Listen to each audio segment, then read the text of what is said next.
Welcome back to our channel Telugu trade market అంటారు. ఈరోజు ఈ వీడియోలో అయితే ఐసిఐసిఐ ప్రుడెన్షియల్స్ ఏఎంసీకి సంబంధించిన ఐపీఓ అయితే మార్కెట్‌లో రాబోతుంది కదండీ! సో, దీని గురించి అయితే ఈ వీడియోలో అయితే క్లియర్‌గా అయితే ఎక్స్‌ప్లెయిన్ చేసే ప్రయత్నం అయితే చేస్తాను. ఇదొచ్చేసి మనకి 1993లో అయితే ఎస్టాబ్లిష్ అయితే చేయడం జరిగింది. ఇదేంటంటే ఐసిఐసిఐ ప్లస్ ప్రుడెన్షియల్స్ ఏఎంసీ అని చెప్పేసి 2 కంపెనీస్ జాయింట్ వెంచర్‌గా అయితే పనిచేయడం జరుగుతుంది. దీని ఫుల్ నేమ్ వచ్చేసి చూడండి ICICI prudentials asset management company limited అనమాట. సో, ఇదొచ్చేసి మనకి అసెస్మెంట్ మేనేజ్మెంట్ కంపెనీ అంటే తెలుసు కదా మీకు. ఇది ఏంటంటే మ్యూచువల్ ఫండ్ బిజినెస్ అనేది ఎక్కువగా చేస్తుందన్నమాట. Equity oriented schemes, debit schemes ఇలా అన్ని రకాల మ్యూచువల్ ఫండ్స్ సంబంధించిన స్కీమ్స్ అయితే వీళ్ళైతే రన్ చేయడం అయితే జరిగింది. దగ్గర దగ్గర ఇప్పటివరకు అయితే 140 ప్లస్ మ్యూచువల్ ఫండ్ స్కీమ్స్ అయితే వీళ్ళు మార్కెట్‌లోకి అయితే రావడం అయితే జరిగింది. అలాగే వీళ్ళు పోర్ట్‌ఫోలియో మేనేజ్మెంట్ సంబంధించిన బిజినెస్ కూడా జరుగుతుంది. సో చూడండి ఇవి కూడా ఐసిఐసిఐ పీఎంసీ కౌంటర్ స్ట్రాటజీ అని, పీఎంసీ పైప్ స్ట్రాటజీ అని, పీఎంసీ గ్రోత్ స్ట్రాటజీ అని చెప్పేసి, పీఎంసీ పీఎంఎస్ వాల్యూ స్ట్రాటజీ అని చెప్పేసి చాలా సంబంధించిన పోర్ట్‌ఫోలియో మేనేజ్మెంట్ స్కీమ్స్ కూడా వీళ్ళ దగ్గరైతే ఉన్నాయండి. అలాగే alternative investment in fund business అన్నమాట.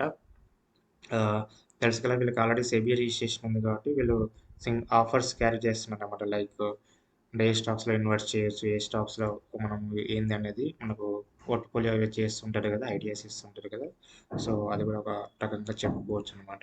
సో, మనకిదొచ్చేసి డిసెంబర్ 12న అయితే మనకి మార్కెట్‌లోకి ఓపెన్ అవుతుంది. డిసెంబర్ 6న క్లోజ్ అవుతుంది. రూ. 12,366 అయితే మనకు మినిమమ్ ఇన్వెస్ట్‌మెంటు. ఒక మనకి లాట్ సైజ్ వచ్చేసి 6 ఇయర్స్ అన్నమాట. ప్రైస్ రేంజ్ వచ్చేసి రూ. 2061 నుంచి రూ. 2165 అయితే ఉంది. మొత్తం ఇష్యూ సైజ్ వచ్చేసి 10,602 అయితే ఉంది. మనకి డిసెంబర్ 17న అలాట్‌మెంట్ అవుతుంది. డిసెంబర్ 19న మనకి ఎన్ఎస్‌సి అండ్ బీఎస్‌సిలో అయితే లిస్టింగ్ అయితే అవుతుందండి. ఇదొచ్చేసి మనకి టోటల్ కూడా book building IPO offer for sale అన్నమాట.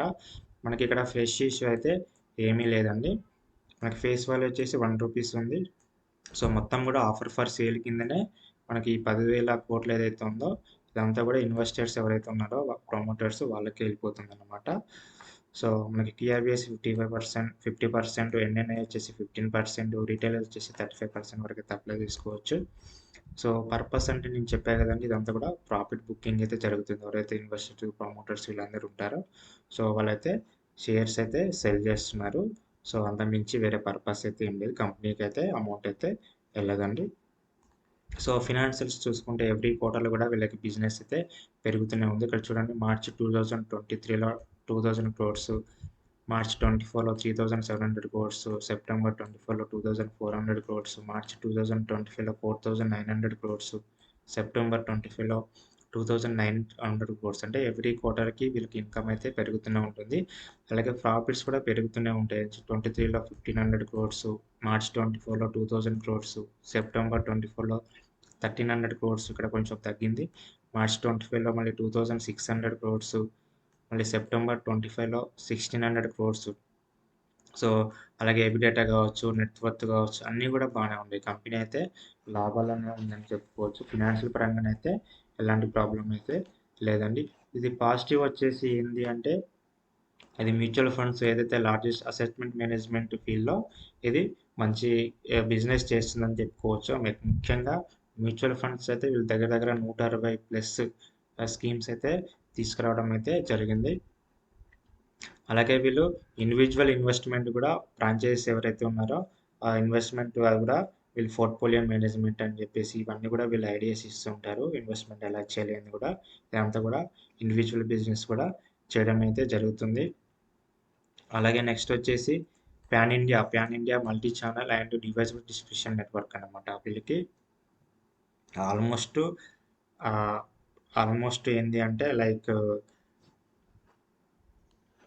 వీళ్ళ స్కీమ్స్ ఏందంటే బ్యాంకులలో వీళ్ళు ఉంటాయి కదా! మనకి బ్యాంక్స్ ఉన్నాయి కదా! బ్యాంక్స్‌లలో కూడా వీళ్ళు పాన్ ఇండియా లెవెల్‌లో వీళ్ళు అంటే మన బ్యాంకులో అకౌంట్స్ హోల్డర్స్ ఎవరైతే ఉన్నారో లేకపోతే బ్యాంక్‌కి వెళ్ళినప్పుడు వీళ్ళ స్కీమ్స్ గానీ ఇవన్నీ కూడా ఎక్స్‌ప్లెయిన్ చేసి వీళ్ళకి డిస్ట్రిబ్యూటర్స్ కూడా ఎక్కువగా ఉండడం వల్ల అదొక పాజిటివ్ కింద అయితే చెప్పుకోవచ్చండి. సో, ఫైనాన్షియల్ ప్రాఫిటబుల్ గ్రోత్ కూడా మంచిగా ఉంది కదా! అది కూడా మంచి చెప్పుకోవచ్చు. వీళ్ళకి అలాగే experience management team, investment team కూడా ఉంది. అది కూడా ఒక పాజిటివ్ కింద అయితే చెప్పుకోవచ్చు.